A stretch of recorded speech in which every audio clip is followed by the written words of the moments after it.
All right, YouTubers or people that watch YouTube, and yes, YouTubers as well, because it's probably the majority of our audience are fellow YouTube creators here who probably want our take on some things every now and then. My name is Dave. I've got my buddy Charles from the Lone Wolf podcast coming to us, live, but then eventually pre-recorded via South Carolina. How are you, Charles? Oh, I'm doing all right.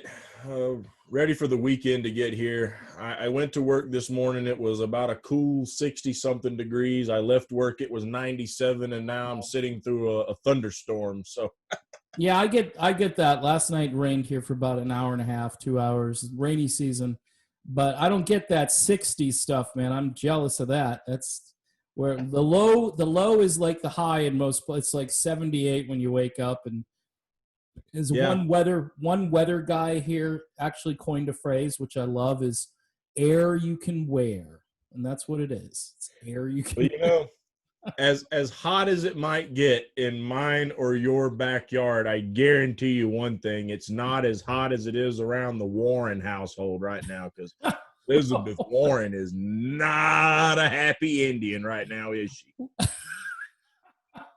Dude, you just hit us with it's like a double. That was like a double opener right there between Warren being upset and Warren being. She's a Native American. She's got those high cheekbones right up in here. So yeah, she's about ready to hit the war trail, isn't she? It's a warpath. Oh man, we're gonna get censored. They're gonna crack down. We're using too much politically incorrect terminology for descriptions here, and we're gonna get banned. Which, whatever, it's happening everywhere. Might as well, if we get banned, that would be like a what is that, a feather in your cap kind of thing. That'll be a good badge of honor. I've already had one of my videos blocked by CNN for using their stuff. So hey, you can't use CNN. Hey, I've been on CNN before, so that's a long story. It's my other channel, but they actually used a snippet of one of my music channel videos from about 3 years ago in a report they were doing about the band Journey. So that was freaky because people were sending me messages. You were on CNN last night. I was like, what? Oh, so imagine that. They used your content without getting your permission? Exactly. But they figure they're bigger than I am, which at the time they were bigger than I am. Now, not too sure. Who would have thought CNN would be a bunch of egotists? Oh man, I mean, we need a new news media. There's so many things that we need as the country snowballs toward hell. I know that's kind of an oxymoron, but so let's start off with the elephant or the donkey in the room, as it would be. Kamala Harris gets picked. Nobody was surprised. If you were surprised at that, you were really naive, gullible, silly, stupid, politically tone deaf. What else? We could go on, but I see her as the nominee or the vice presidential nominee, and I'm just like, okay. So it figures you got two candidates. By the way, electorally, it does nothing for the Biden campaign to pick somebody in California, unless, as someone said to me last night on Twitter, Donald Trump it may be in play now for Trump because they picked Kamala Harris. I'm not sure. I think it's kind of funny. What are your thoughts on this, Charles? I know we're going to go back and forth. It'll be kind of a free-for-all here. Oh, man. Like you said, anyone that didn't see this coming. Now, unfortunately, I know there were a few people who just had their hopes up, man. Oh, boy. They were hoping it might be good old Bernie. Some were really, really hoping it would be Tulsi, right? And there were a couple of other folks that I said could be possibilities. I forget the one lady's name that they've been floating more recently. But originally there was the speculation on Stacey Abrams, right? Yeah. But my number one pick has been for a very long time, and I've been telling everyone it's going to be Kamala Harris. It's going to be Kamala Harris. Yeah. He wants a female vice president, and he's going to try to go for the double whammy and make sure that it was a woman of color just so he could try to win the identity politics votes, right? Right. So, and of course, naturally, while we're going to make sure that it wins identity politics votes, the first argument there is, well, obviously, Tulsi fits that bill, so why not pick her? Because he's going to make sure that they line up with him to be a complete corporate sellout and a stooge. Right. So, and that's where my whole problem has been with the folks that think if she had been nominated as vice president, which clearly didn't happen, or if he tries to offer some cabinet position, like White House janitor, okay, she's going to get into the job and influence his position. It's not going to happen. No. Not going to happen. If he puts her in the cabinet, it's for one reason, and that's to try to get any sucker who thinks that he's going to change his mind for her to come vote for him. Yeah. The only thing he's trying to do is keep you from either not voting or voting third party. Come vote for good old Uncle Joe. Let's just sheep herd you in, right? Yeah. So for Kamala Harris, though, like I said, to me, it's predictable. Mm-hmm. It's certainly a step in the wrong direction. I think that, considering how Tulsi went after her on the debate stage, this could go one of three ways. She could be critical, she could stay silent, or she could actually praise Kamala Harris. And whatever she does, she better think carefully about it, because this could really affect how people view her going forward seriously. Oh, yeah. But you're absolutely right. As far as what this does for Joe Biden, this doesn't really help Joe Biden, in my opinion. Nope. First of all, what group are you winning over? The obvious group would be either women or the African-American community. Mm-hmm. Well, we saw Joe Biden had overwhelming support from the African-American community in the primary season. Already, Trounced all over Bernie Sanders in that column. Mm-hmm. So how much more support are you trying to win from that community, really? Yeah. Honestly, I think it will just push more people to either vote third party or go vote for Donald Trump. Mm-hmm. And a lot of people, because of COVID and everything else, have said that it's game over for Donald Trump. Never count the man out. Nope. People have thought he was down and out many, many, many, many times. Right. This arguably puts him right back in the fight, because he's trying to bypass Congress to get this stimulus type stuff out there and doing executive actions because they don't want to agree to pass his next stimulus if he doesn't give them mail-in ballots or whatever, right? Right.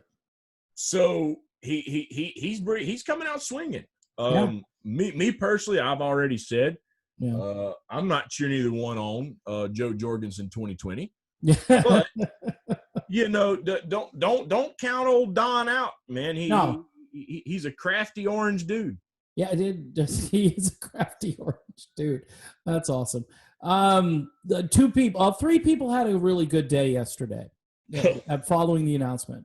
Number one was Donald Trump, by far. He had a great day yesterday, and I saw it all over Twitter. Even people, I think Kyle Kalinske tweeted out, "Oh, bleep."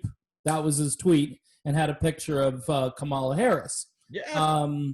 Hey, Kyle, welcome to the party, buddy. Welcome. You've been sheep herding everybody over, saying, "Oh, well, we can influence." Yeah, we're gonna do a little dance. We're gonna do you're gonna turn Joe Biden into Bernie Sanders. Nope. Bernie. By the way, on a side note here, Bernie Sanders. What a joke that is now. What a joke the campaign was. All of this enthusiasm. We're going to change. We're going to fundamentally change everything for eternity. We're going to bring Medicare. It's joke. It's a joke. Neither Kamala Harris or Joe Biden, who are both married, not to each other, but to the health insurance industry, there's no way in hell that they're going to support. They'll increase Obamacare, which is basically a huge boon for the insurance companies. So Bernie's influence in this campaign Zero. Nada. None. So the other people that had a good day yesterday, to finish my thought, obviously our girl Jo Jorgensen, I think, had a good day as people started to realize, uh-oh, this is as bad as we thought. And for those Green Party people out there, we'll mention, honorable mention to Howie Hawkins. I do think you need to be on the ballot in a few more states to take a campaign seriously. And you can't just be controlled opposition and kind of neoliberal here and there in foreign policy. The more I learn about what's going on over there, the more I think I'm content being a somewhat reluctant libertarian, but somebody who I didn't register. I didn't go register as a libertarian or anything like that. I'm just going to cross over and vote. As an independent, I'll go vote for Jo Jorgensen. So my fingerprints are not on this mess when, the dust settles. And if it's Trump, it wouldn't shock me. Like, just to give your opinion, a little bit more of a push there. Why not Donald Trump? He's talking about law and order. He's talking about giving people money. I mean, isn't this what the progressives wanted? They wanted somebody to dole out the money. And Trump said, hey, we can't get a negotiation. Trump could have said, we'll only give you $200. Like he met everybody in the middle. He said, okay, I'm going to be Solomon here. We'll cut the baby in half and we'll give, $400. And then I'm thinking to myself, this sounds like a pretty good deal. Now, what's hysterical about that is all the Democrats come back and say, all of a sudden now, an executive order, I'm cracking up, is unconstitutional. Really? Well, where were you when Obama was writing them left and right? Where were you? Where were you when that? And now all of a sudden Trump's giving money away and it's unconstitutional. I'm sitting there going, you people are such political hypocrites. Oh, it's unreal. Yeah. The Republicans complained when Obama wrote executive action after executive action or order, whatever you want to call them. Right. Okay. And now, of course, the Democrats want to do it for Donald Trump. I guess the only real argument that could be made against Trump for this is the fact that he said he didn't want to do that when he got elected. Remember, right. He said, I'm not going to be like Obama. I want to do things the right way. So, but back to Bernie. Bernard Sanders. Yes. Either the man has sold his soul or he has about as much dementia as Joe Biden. Or they've got something on him. Oh, those damn Russians. Yeah. I mean, hey, so who knows? But Bernie Sanders has completely sold out his base at this point. Yeah. He is out there all over the place cheering Joe Biden on because Joe Biden is his friend. Yeah. Okay. But let's just be realistic. Okay.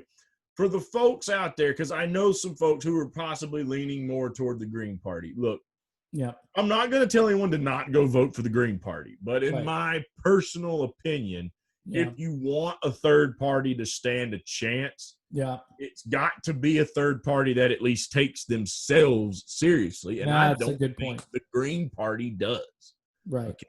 And so that really drove my decision towards the Libertarian Party come November.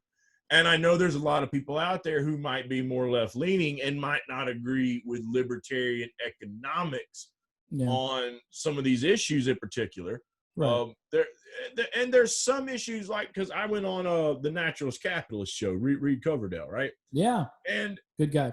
There's actually a lot of things where I agree with libertarian philosophy, but I don't believe it's as cut and dry as some people make it seem. I think to get it to work properly, there's other steps that you need to take because the current system has been geared so that when you try it, it doesn't work the way that it should. Correct. Because we've removed some barriers that should be there, instituted other barriers that shouldn't be there. Yes. And it's all worked in the favor of one thing, the politicians and the corporations who just want to make more money and screw everyone else. Right. Okay? So to me, you've got to kind of fix that system to get the outcome that you want. But that's a debate and a talk for another time. For the folks on the left who just don't know, they're like, well, I don't want to vote for the lesser of three evils. Well, understand this, okay? I don't think the libertarian is an evil when we're talking about the Democrat or the Republican Party. Right. But I'll play devil's advocate for your argument just to humor your case, because you're a lefty. Libertarians are more right-leaning, so I'll play devil's advocate for your argument here. Yeah. You got a choice. You can go play in the mud, or you can go play in the horse crap. Or, pardon me, donkey crap and elephant crap, because that's exactly what you got on both sides of the aisle. Either way, you're either going to be playing in mud, which is mud, or you're going to be wallowing around in feces, okay? I think I'd rather go play in the mud, because the other one is just 10 times worse. Yeah, and it's that way whether you go Democrat or Republican. Yeah. And while we're on that little subject, talking about feces, and while you're talking about Seattle now, what do we change topics? Sorry. Oh God. I tweeted out a video yesterday for comedic purposes, but in all seriousness. Yeah. The party animal of the Democrat Party has been the donkey. Sure has. For a very long time. Now, let's examine the donkey, okay? A lot of people might make fun of the donkey, but the donkey is a real working animal. Sure, it can be hard-headed sometimes, doesn't want to listen, but it can take a heavy load, right? It's a working animal. So for the old Democrat Party that used to represent working class people, hey, could be a good animal, right? So maybe once upon a time when it actually kind of represented working class people, we got the end of the part of the donkey that was the hard working and stubborn, we're not going to do what you tell us to do, we're going to do what's right type animal, right? Yeah. It is without a doubt we have worked our way from the hard head of the donkey to the jackass of the donkey. And right now we have what the donkey dropped out that end. That is Joe Biden and Kamala Harris. We have the donkey turds. Oh, this man. is what the party animal has produced for us. And the first one isn't even a fresh one, by the way. It's old. It's old. It's dried out, and it's been aging in the sun for about 3 months. About 50 years. Too long. Yeah. Too long, you know. Now, Kamala Harris, she's a lot more fresh. And the thing about the fresh one, they got a lot of odor. They stink. Oh. Okay. And so, hey, that's quite the combination, man. The Democrat Party is hitting an all-time low. Yeah. People got to stop voting for Democrats and Republicans. Seriously. It's just a mess. You know, I mean, your analogies were real good, and they're funny and entertaining. And I mean, I'm just sitting here just watching Charles do his thing. This is why I talk to Charles, because Charles will cheer me up, even through all of this doom and COVID and lockdown and wear your damn mask and get out of my way and particles are going everywhere. And don't you understand that you're in charge of me? And I'm thinking to myself, one thing that stuck with me, Charles, that the libertarians say, and I don't know if it's on their website. It's one of the things, you know, if you go and you do the libertarian test, you find out where you are in the spectrum. And I'm in there. I'm in there. I'm not like the staunchest of libertarians, but I'm definitely within their tent, you know. But one of the phrases they use is "you own yourself."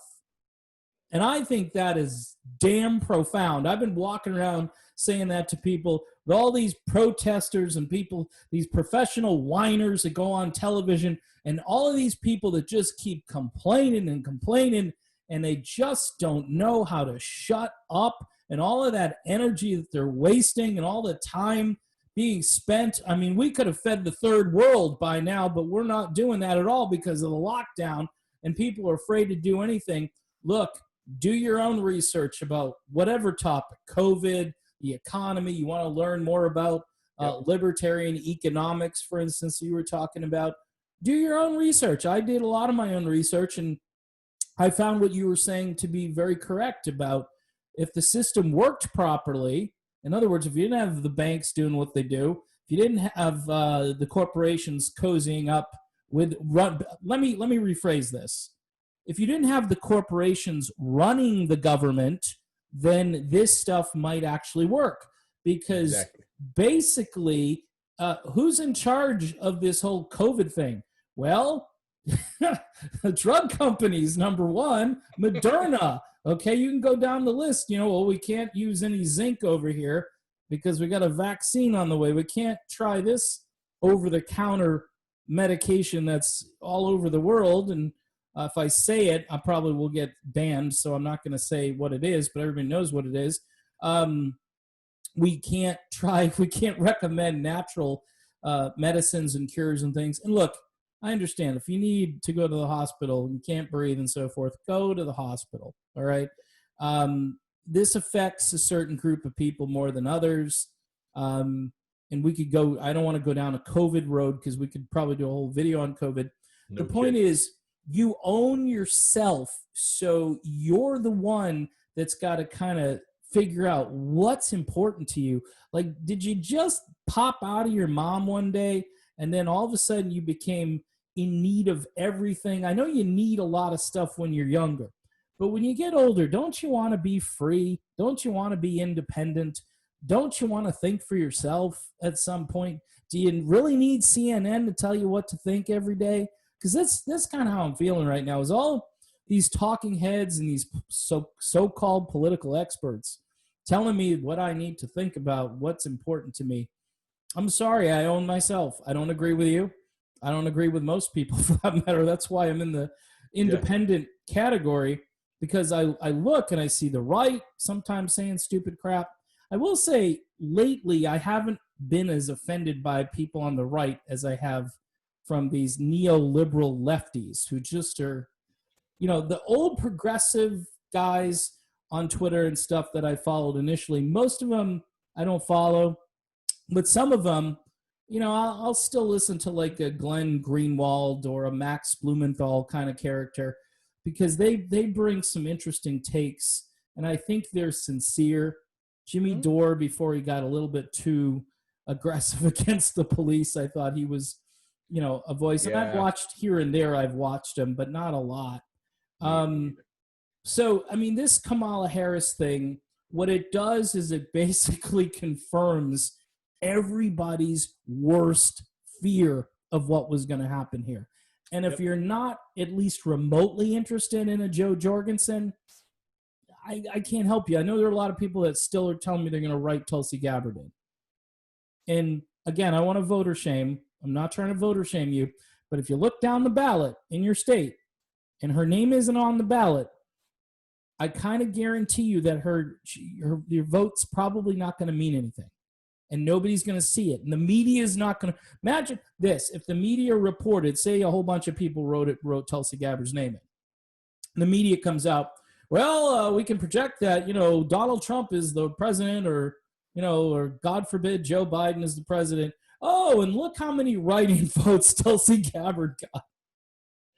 No one's going to know how many. You'll know yourself, and you could walk around and tell people, but wouldn't it be kind of better to try to build a political movement and somebody whose name is on the ballot? You can buy a t-shirt, Joe Jorgensen for president, buy a bumper sticker, maybe tell your friends and neighbors. Older folks who might be a little confused, they can fill in the oval, Joe, J-O. It's really kind of easy. I mean, am I being too simplistic, Charles? No. And I've had quite a few spats, especially in the past week. I kind of dusted off some old feuds, speaking on the Tulsi Gabbard issue in particular. Yeah. I don't get what's going on with some. No offense to the Tulsi crats, some mean well, others they truly represent that donkey. They're hard-headed. There's no getting through to them. Okay, they're just that stubborn. I don't know how many ways I can ask the question, why did she praise Joe Biden? And every time I talk about it, and I say, look, I don't care about the woman honoring a pledge. Yeah. She signed a pledge. I expect her to do at least honor her word. But let's be clear. You can simply do it by saying something along the lines of, look, these are the things that I want. Mhm. I have no path to victory, or I'm dropping out for whatever the reason. Mhm. Joe Biden is our presumptive nominee, so I'm offering him my support and endorsement. Yeah. You didn't have to tell us about his good heart that picked Kamala Harris. You didn't have to tell us that he had the spirit of aloha, which that was your whole movement there, right? Aloha. Yeah. And that he could heal the country. You mean the guy who's been actively dividing the country? Yeah. Really? Really? And when I say that you didn't have to lie, some people come back to me, well, she doesn't lie. She doesn't lie, and she wouldn't lie, and so she must really believe it. Okay, you're insulting the woman, Yeah. not me. You Right. said she actually believes something that most people with a good brain can figure out isn't true. Right. So, to me, I would say you're insulting your candidate right there when you say she believes that hogwash. But Yeah. whatever. Yeah. So I've been hashing it out with them, and every time I say, "Look, my problem was the praise," Mhm. I even released a video, and I said specifically, I said, "Show me where in the pledge it said you had to praise Biden," right? And I just got immediate responses talking about why she endorsed Joe Biden. That's not what I asked. Right. That's not what I asked at all. Mhm. And this whole concept of she's still going to be our hero moving forward, so I'm going to write her name in. Let me be as blunt as I possibly can, and I will keep it PG here, okay? If they have an R or a D after their name, Mhm. they're not anyone's hero but a corporate stooge. Correct. All they're serving is a party that's been corrupted, Correct. and they're serving the people who've been corrupting those parties. 100% right. There's no changing them. There's no fixing them. Nope. There's no dealing with them and getting any good outcomes. They've shown us time and time again. How many times do your outsiders have to get screwed and lose before you figure out you're being a sheep led to slaughter? Right. You're going to the voting booth because they're saying things that you like, but their actions simply don't back it up. And their response to that's going to be, well, their voting record. First of all, let's just be perfectly honest. There are a couple of voting record concerns on Tulsi, too, even with the military, by the way. Yeah. Okay. Yeah. Now, I'm not saying she's a war hawk. Most recently, to the contact tracing bill. Absolutely. But she's not a war hawk. I genuinely believe she probably doesn't want all the war. Correct. Okay. She doesn't. But at the same time, when the rubber meets the road, is she going to stand on her own and really represent the people and say, to hell with the Democratic Party, it's time to take a stand? She's already told us she's not going to do that. Right. And she told us that if we want a third party movement, we have to make it successful. Yeah. So in other words, she's not going to risk her own political skin to try to give us another alternative. Yeah. Either be successful or go down in history as the martyr who tried. She's not willing to take that risk. She'd much rather just save her skin and be somewhat within the Democrat Party and somewhat of a party player. And people point towards, well, she hasn't said one time to go out and vote for Joe Biden, right? Right.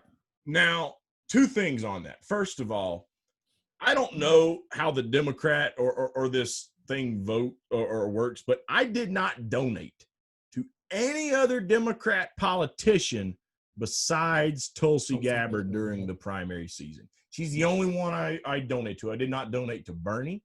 I did not donate to Yang. I donated to Tulsi Gabbard. Yeah. Now, unless you donate to anyone and because they're running in the Democrat Party, they automatically get your email, which could be a possibility. I don't know. Yeah. But somehow, some way, Joe Biden got my email. And he's been blowing me up ever since. And the only way I can piece together that he got it is either Tulsi Gabbard turned over her supporters' emails or because she was a Democrat, they automatically got him. And I don't know which it is. Oh. So if she turned them over, if that's the case, and she gave them your email, well, isn't that kind of the same as trying to get you to vote for the guy? Yep. Again, that's a speculation one, so I could be wrong on that. Don't hold me to that. I don't really know how that works. But here's what I also do know, okay? They point towards her silence, that she hasn't really spoken out on the issue. She hasn't spoken on it. Yeah. Well, first of all, not trying to be a jerk, but let's face the facts. How many states did Tulsi Gabbard win? 0. So who does Joe Biden really want to hit the campaign trail? Do you really think the Joe Biden campaign is offended that Tulsi Gabbard isn't out there stumping votes for him? Because the one who really had the votes from that left wing was Bernie Sanders. Right. He's got just the talking head he needs already to try to rally those votes in. Tulsi Gabbard only even won delegates in one state. Yeah, it was the territory. So for her own benefit, it wouldn't be beneficial to be praising Joe Biden because she knows a lot of her base didn't support Joe Biden, right? Yeah. So if I go out there and just keep praising this guy over and over and over and over and over again, that ain't going to help me with my base if I ever wanted to run for something else. Right. But I also won't be, and this is why I expect her to be silent on Kamala Harris as well. If I go out and I praise Kamala Harris, people are going to be mad about that. Yeah. But if I attack Kamala Harris or criticize Joe Biden for his choice, now that puts me at odds with the Democrat Party, and she's already shown she doesn't want that either. So the best way to play it is to just stay silent as a church mouse. Yeah. Keep yourself completely quiet, because then all the people who still believe I'm this hero will come out for me again. They'll vote for me again. No one can point towards, other than that one video, that I praised Joe Biden, and it doesn't put her at odds. The Democrat Party isn't actively going, why are you not out there campaigning for our nominee? Because the numbers actually show she didn't really win that much in the first place. And they'd rather get the people who were really pulling in the big votes to come out there and stump for the votes. So don't be fooled. That there's a reason that I don't think the Democrat Party's putting that much weight on her to do it, so they're allowing her to get by with it. I could be wrong, but if she would have praised Joe Biden that way in the video, and she had won a couple of states, like Bernie Sanders, for example, something tells me she'd be out there campaigning for Joe Biden. You can hate me, you can unsubscribe from me, but that's just my opinion. But nonetheless, this write-in, you're right, it's not going to be counted, potentially. It's not going to win an election. Nope. And at the end of the day, you're going to make it so that the third party candidate, who's the alternative to the two you really don't want, you're crippling that chance completely. Complete. Like, I understand you might not like Joe Jorgensen, and I'm not advocating for you should vote for this one all because you don't like the other side, because that's literally the argument that the Democrats make about the Republicans and the Republicans make about the Democrats. Right. You should vote for who you want to, but I'm also a firm believer you should vote for someone that's actually on the ballot. Yeah. There's people running.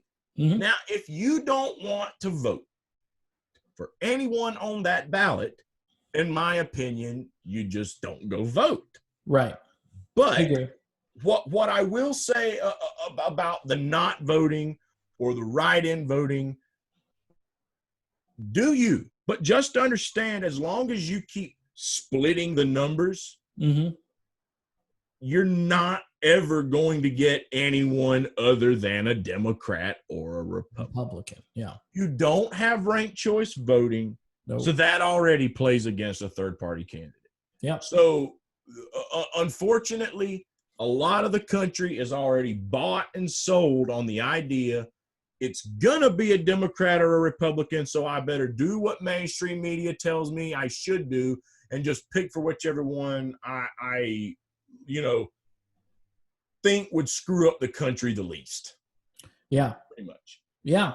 That's where a lot of people wind up going to vote. And so the people who actually say, no, I'm not going to play that game, I'm going to go vote, and I will not vote for one of those two, understand the deck's already stacked against the third party candidate. Yep. Now, let me just divide who's going to go vote for an independent by 2, 3, 4. Yeah.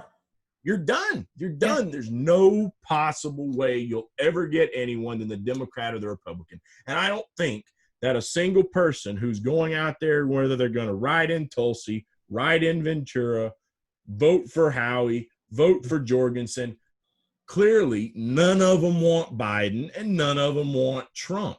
Right. So it's time for us to figure out who actually stands the best chance of winning. Mm-hmm. And we need to do this as a protest vote to the Democrats and the Republicans. Yeah.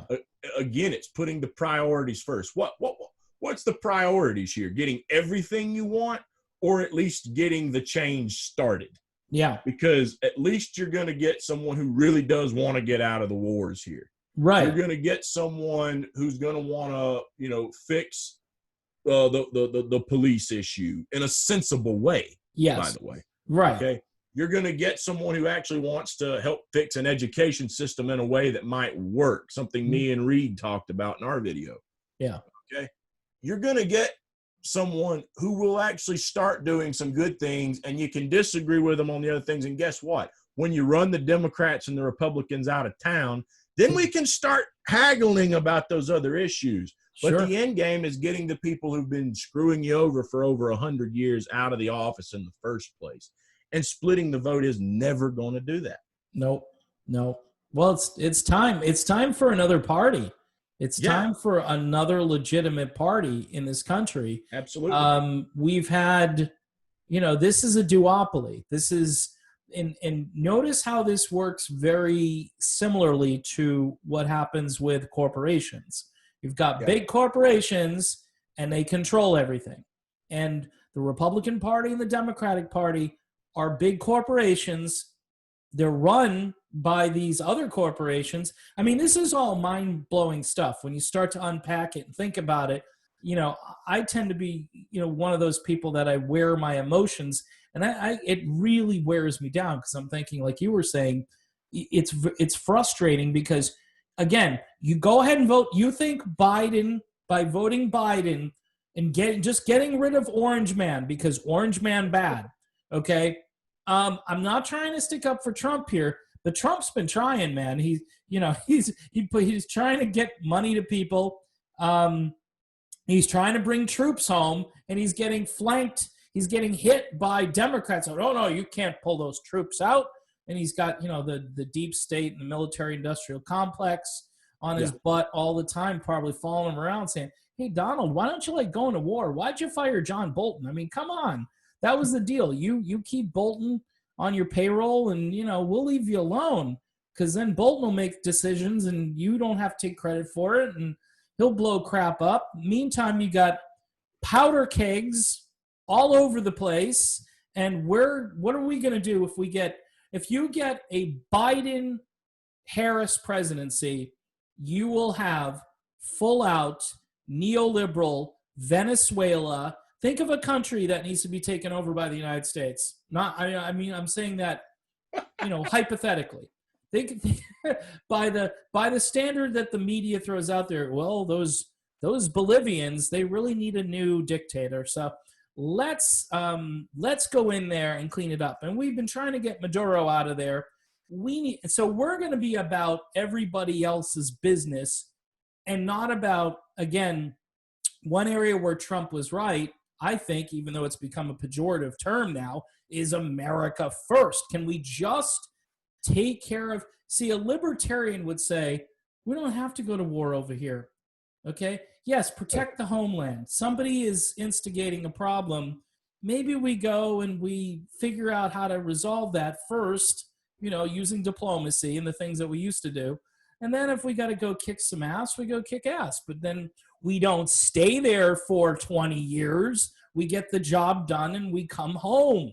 That's what the military used to be. Now it's like just an occupying force. I have to agree with some of my progressive friends that were just occupiers all over the world. And it's going to get, like I tell people, and they don't understand this, Trump has got a checkbook and he writes big checks to the military. All right. He wants big military budgets, big boats. You know, he's going to use all his superlatives, tremendous, amazing. All right. And are you telling me Trump has to have everything huge? Huge. It's going to be huge. It's going to be tremendous. Trump's writing big checks.